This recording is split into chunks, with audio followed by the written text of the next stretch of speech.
জায়গাটা মৌলভী আনোয়ার ইসলামের, ওইটা আমরা পূর্ব থেকে জানি, কিন্তু জায়গা জানার পরেও তো ওনার সাথে ওই আবু সালেমের সাথে এস্টাম হয়েছে যে চুক্তিনামা দিদি পক্ষে একটা দ্বন্দ্ব চলতেছে, ওই কারণে কি ওনার পক্ষে জায়গাটা লই গেছে, মালিক পক্ষ এটা বাধাগ্রস্ত করছে।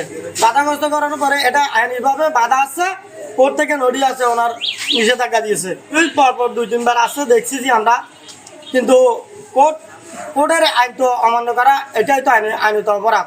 কিন্তু আইন অপরাধ জেনেও আমি যদি কাজ চালিয়ে নেই, এটা তো আমি অন্যায় করতেছি, কারণ ওইটাই বলে গণ্য হবে না আইনের কাছে।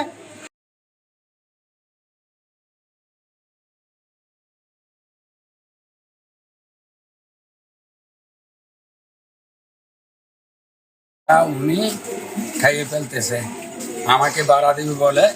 এখন উনি যেভাবে ওই বিল্ডিংকে বাঁধার জন্য উনি এখানে করার জন্য এখানে কাজ করছিল, আমি করছি না, সেই জন্য বাধা দেওয়ার কারণে 3 বছর পর আমাকে পাত্রীর বাড়ি মেরে এখানে ফাড়ে ফেলছে। উনি জোরপূর্বে করতেছে, আমার কেহ নয়, সেই জন্য আমি একা করছি। আবার 10 করে করছি, বাঁশখালী আমাকে ডিগ্রি দিয়েছে, নিষেধাজ্ঞা আছে, নিষেধাজ্ঞা আছে, নিষেধাজ্ঞা না মানে কাজ করতেছে। ছোট ছিলাম তখন আপনার থেকে শুনছি এইটা নাকি একটা চুক্তিনামা হয়েছে। উনি 15 বছর একটা চুক্তিনামা করছে, উনি দোকানটা করবে, দোকান করার পর 3 ভাগের 2 ভাগ তারা উনি যে করবে উনি নিবে, দ্বিতীয় পক্ষ নিবে, আর প্রথম পক্ষ আমার আব্বু প্রথম পক্ষ ওনাকে 1 ভাগ দিবে।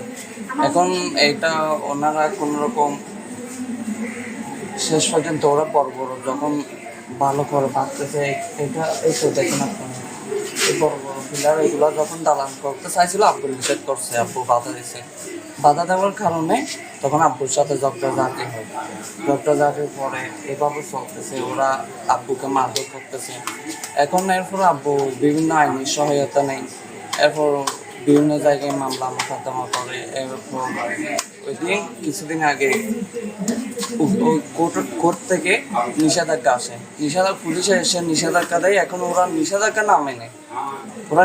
না মেনে কিন্তু দোকানটা